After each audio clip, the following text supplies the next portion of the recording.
Hello, and I am recording this on the 31st of March, 2025. It has been a really interesting month. I have a spiritual mentor, and I had, last year, the last probably 6 months, I didn't have a lot of things booked in. Well, I didn't have it booked in to a level that I would normally have. And I was feeling quite frustrated by that. And my spiritual mentor said to me, she's like, Winifred, enjoy it. Because you know what? This might be the only downtime that you might have.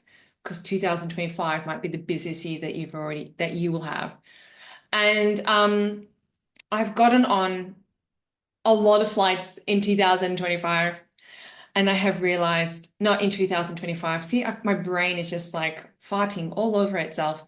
I have gotten on a lot of flights in March, and um, we need to be drinking more water. That's what we need to do. We need to be drinking more water. Okay.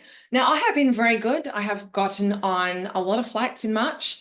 And I am really proud of myself because usually when I travel, I like to eat naughty things.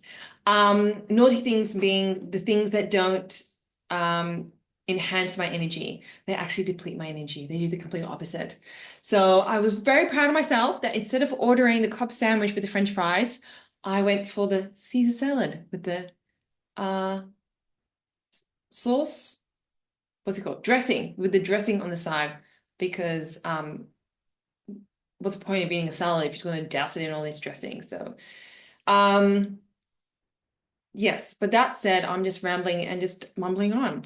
What I wanted to talk to you about is, I have spoken at a whole lot of International Women's Day events in March, and I have been sharing the message of back yourself,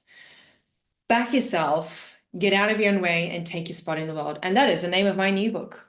Okay, available from winifred.com/, I think it's books. If you go to winifred.com, you'll see a tab there that says books, and you can get that book from by clicking on that tab.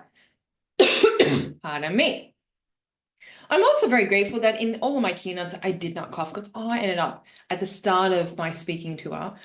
I had a very nasty cough, and that is not great because no one wants to pay you to cough. They want to pay you to speak. So I'm very grateful that I did not cough in any one of my keynotes. I coughed before, I coughed after, and I ate an enormous amount of fisherman's friends.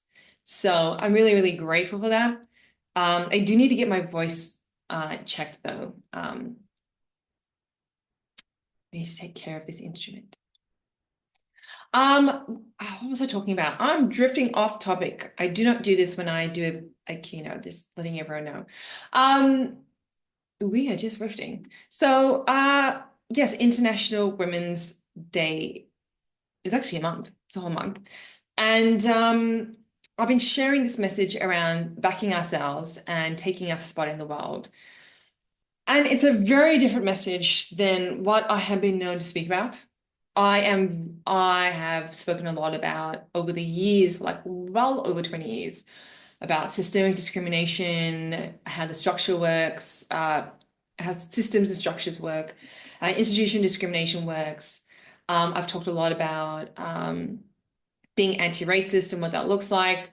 I've talked a lot about gender and sexuality within the space of International Women's Day. I have talked about a lot of things. And so this year was a very different message, and it was around backing ourselves, taking our spot in the world, well, getting out of our own way and actually diving into how we get in our own way. And I shared lessons from other amazing Black and Brown women, as well as lessons from my career. So my keynote, as we scaffold through the different points, we share a story from a Black and Brown woman.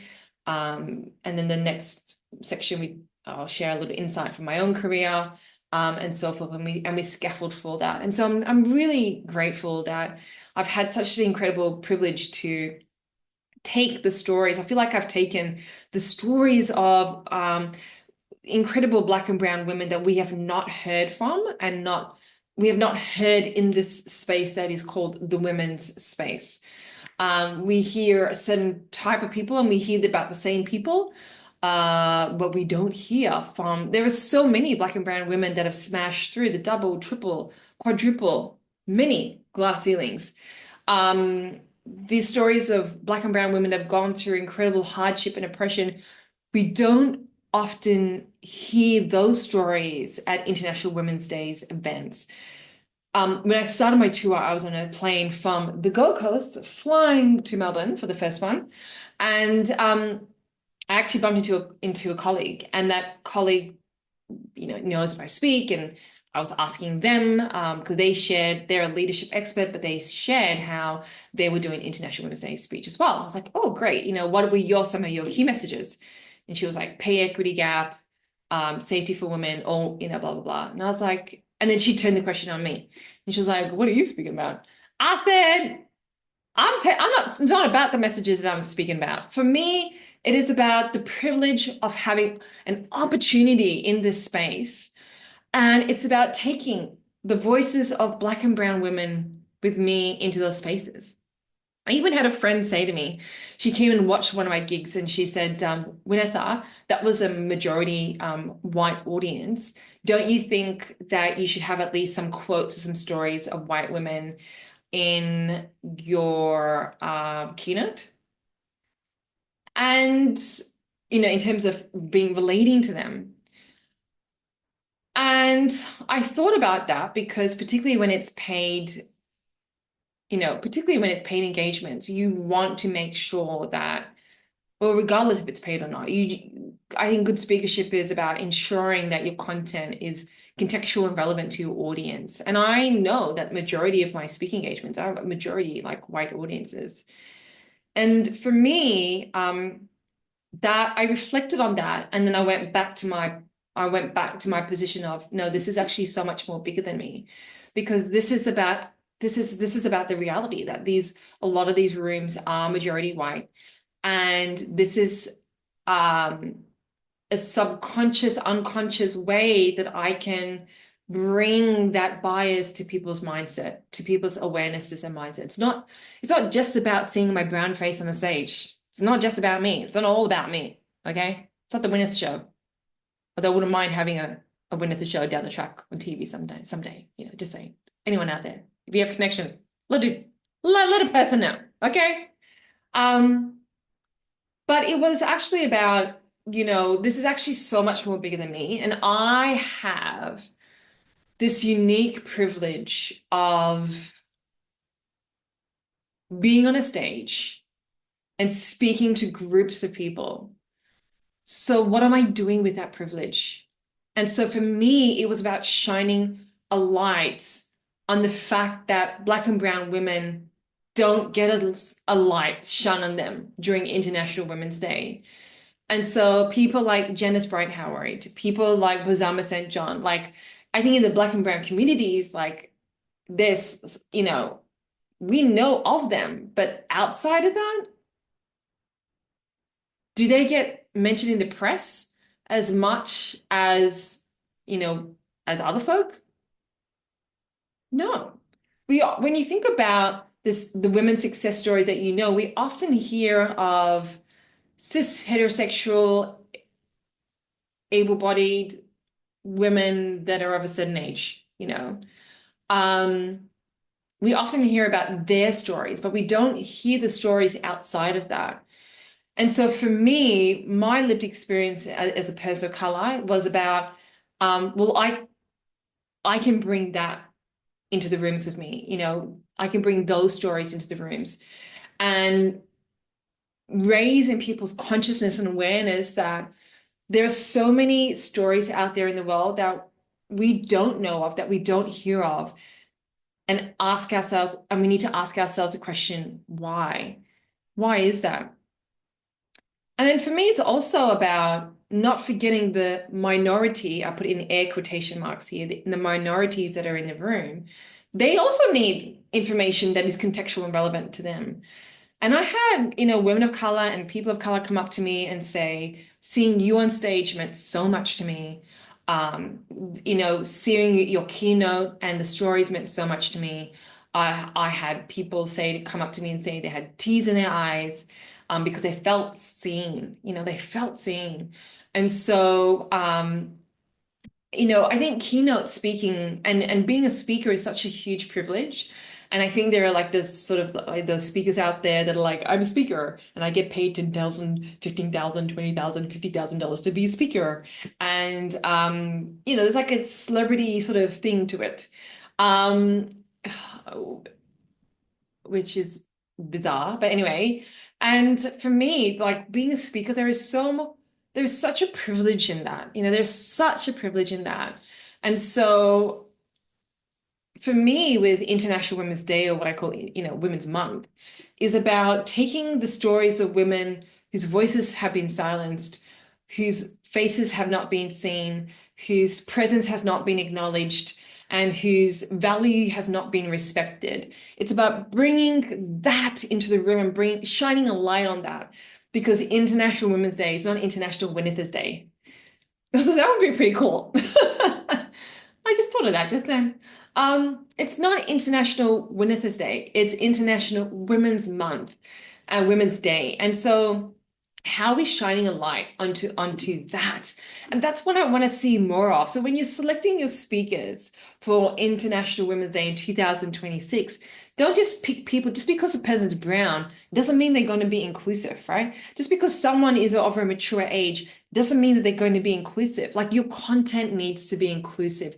It needs to touch the hearts and the minds of people that are often left out in the audience, right? Because if you can reach their hearts and minds, you reach the hearts and minds of everyone. That's what inclusion is about. When we're creating inclusion for a small group of people, for the people that have experienced marginalization and discrimination based on their identity, we create inclusion for everyone. The electric toothbrush, right, was created for people with mobility challenges that weren't able to grip a toothbrush and brush their teeth. Electric toothbrush was made, and we all benefit from that. So it's the same thing with speaking. It is the absolute same thing with speaking. How is it's not just about choosing diverse speakers. Just because we choose diverse speakers doesn't mean, like that friend that said to me, she's brown, she got brown skin, you know? Um, but she was telling me, oh, what about, the white folk in the room? And I always want to grow and I always want to improve as a leader, as a speaker, as a person. I always want to be growing. So I sat and I reflected that and then I bounced that off with a mentor who didn't really, because he's a white man, so he didn't really give me much. But some of the things don't need to be said. It was just kind of like this vibe between us. And I was just like, no, I'm good. I'm good with that, because this is not about me. This International Women's Day is about all women. It's International Women's Day. International. We remember the women, but we forget that it is international. International. Okay? International. That's what it is. So, just because a person is diverse doesn't mean that their keynotes are going to be inclusive. That's lesson number one. Lesson number two is it's International Women's Day. Number three is that, speaking is a privilege. How are we taking the voices? How are we taking all women into the space with us? So for me, my lived experience is as a person of color. So for me, I'm bringing other people of color into the room, not just me. Okay, so that's what I wanted to share today. Like I say all the time, you have complete sovereignty and agency. Take what serves you, throw out the rest. If anything provokes you, gives you, as my mentor says, positive agitation, that is actually probably a positive thing. So sit with it rather than getting rid of it. And my invitation for all women of color and people of color is that if you have something to say in the world and that message is so much more bigger than you, I want to help you with that. So I am going to be starting a women of color mentoring program. That by women, I mean all folk that identify with the femme. So women, WOMXN. So if that is you, and you want to leverage your voice, your lived experience to speak up, to speak out, and get paid to do that in whatever shape or form that looks like, whether it be through your own consulting business, um, speaking, being like a professional speaker, um, the work of advocacy and advocating for your non-for-profit, whatever form that takes. If that is you, then I encourage you to send me a message and get in contact. This will be a paid program.